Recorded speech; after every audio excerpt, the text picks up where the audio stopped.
Assalamualaikum warahmatullahi wabarakatuh dan salam sejahtera. Yang dihormati pensyarah yang kami muliakan serta rakan-rakan yang saya hormati sekalian. Terlebih dahulu, saya ingin mengucapkan setinggi-tinggi penghargaan dan terima kasih kepada semua yang hadir dan sudi meluangkan masa untuk bersama-sama mengikuti forum pada hari ini.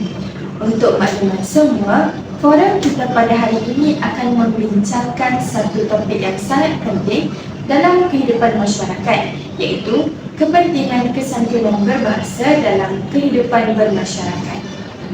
Seperti yang kita sedia maklum, bahasa merupakan medium utama yang digunakan oleh manusia untuk berkomunikasi. Namun begitu, cara kita menggunakan bahasa juga sangat penting kerana bahasa yang tidak sopan boleh menimbulkan salah faham, konflik dan perasaan tidak selesa dalam kalangan bermasyarakat. Bagi membincangkan topik ini dengan lebih lanjut, bersama saya pada hari ini ialah seorang ahli panel yang tidak asing lagi, iaitu Saudari Sayyidah. Terima kasih Saudari Sayyidah kerana sudi meluangkan masa untuk berkongsi pandangan dalam forum ini. Terima kasih Saudari Aini sebagai moderator forum pada hari ini.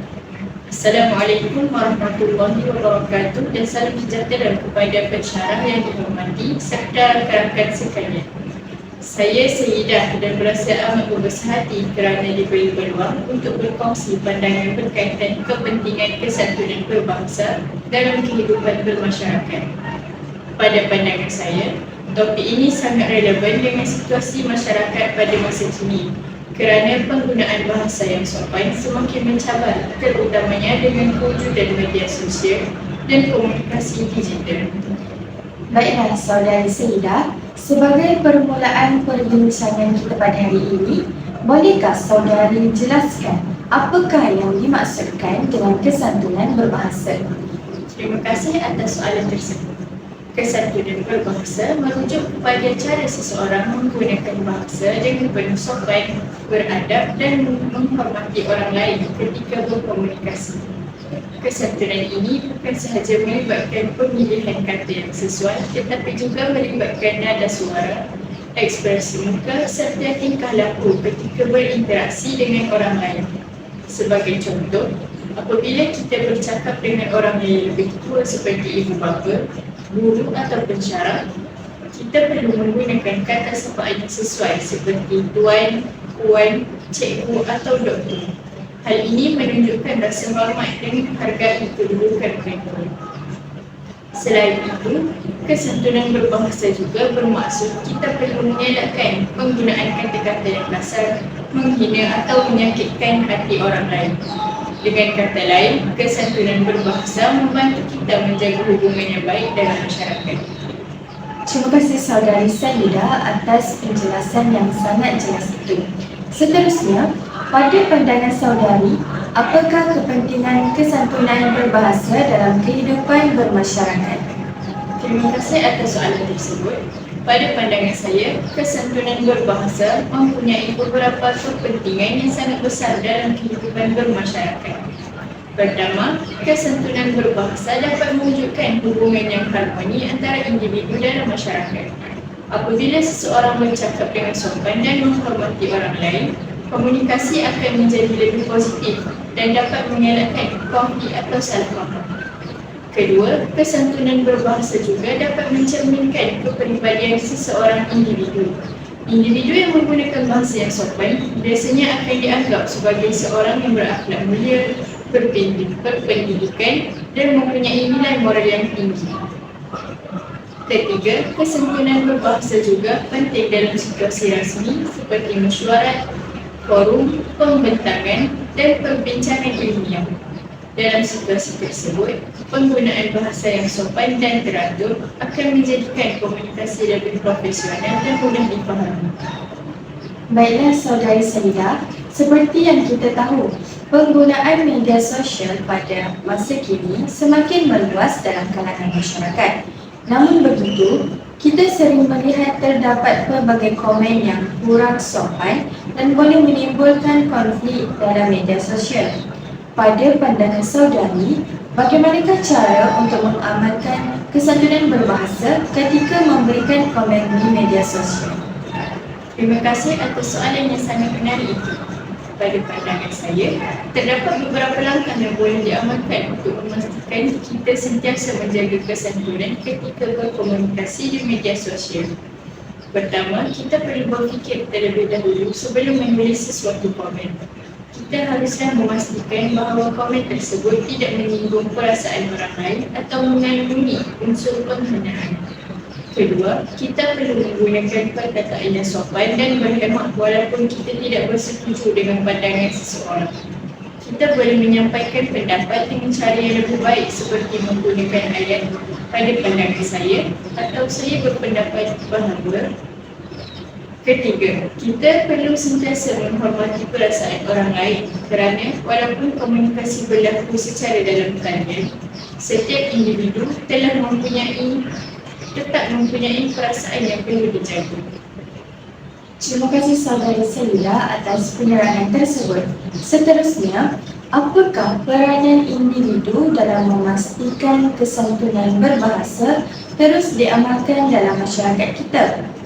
Pada pandangan saya, setiap individu mempunyai tanggungjawab yang penting dalam memastikan budaya kesantunan berbahasa terus diamalkan. Pertama, setiap individu perlu menjadi contoh yang baik kepada orang sekeliling dengan menggunakan bahasa yang sopan dalam setiap komunikasi. Kedua, ibu bapa dan guru juga memainkan peranan yang sangat penting dalam mendidik generasi muda tentang kepentingan kesantunan berbahasa sejak kecil.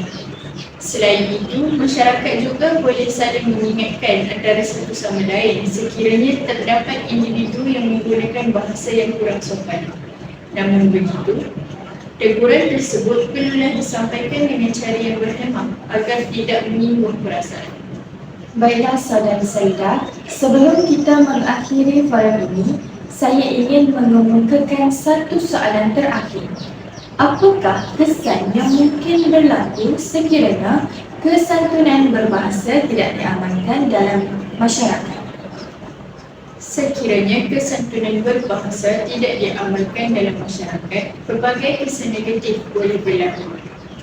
Antara kesannya ialah berlakunya konflik dan perselisihan faham antara individu kerana kata-kata yang kasar boleh menyinggung perasaan orang lain.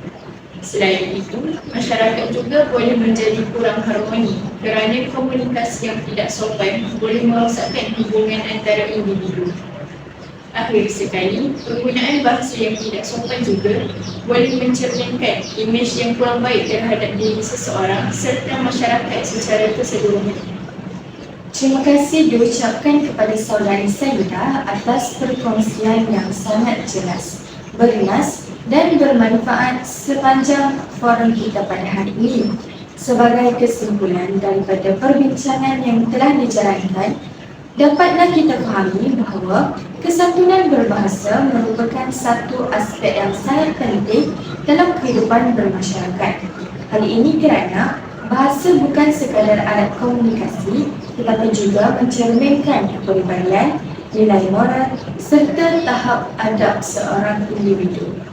Melalui perbincangan tadi, kita telah melihat bahawa kesantunan berbahasa dapat membantu mewujudkan hubungan yang harmoni dalam masyarakat, mengelakkan salah faham serta membina suasana komunikasi yang lebih positif dan berkesan.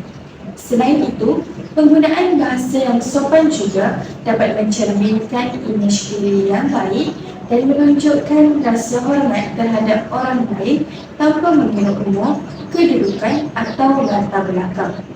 Di samping itu, kesantunan berbahasa juga amat penting dalam pelbagai situasi seperti komunikasi harian, situasi rasmi serta ketika berinteraksi di dalam media sosial. Dalam era teknologi masa kini, setiap individu perlu lebih berhati-hati dalam memilih kata-kata agar komunikasi yang dilakukan tidak menyinggung perasaan atau menimbulkan konflik dalam kalangan masyarakat. Oleh itu, sebagai anggota masyarakat yang bertanggungjawab, kita perlulah sentiasa berusaha untuk mengamalkan penggunaan bahasa yang sopan, berhemah dan penuh hormat dalam setiap berkomunikasi. Amalan ini bukan sahaja dapat memupuk nilai kesantunan dalam diri, malah dapat membantu membentuk masyarakat yang lebih harmoni, beradab dan saling menghormati di antara satu sama lain. Akhir kata, marilah kita bersama-sama menjadikan kesantunan berbahasa sebagai satu budaya dalam kehidupan seharian agar hubungan sesama masyarakat sentiasa terpelihara dan kehidupan bermasyarakat dapat berlangsung dengan aman dan sejahtera. Dengan itu, saya mengakhiri forum kita pada hari ini dengan ucapan terima kasih kepada saudari Sajida serta semua yang sudi mendengar dan mengikuti perbincangan ini. Sekian, wabillahi taufiq wal hidayah. Wassalamualaikum warahmatullahi wabarakatuh.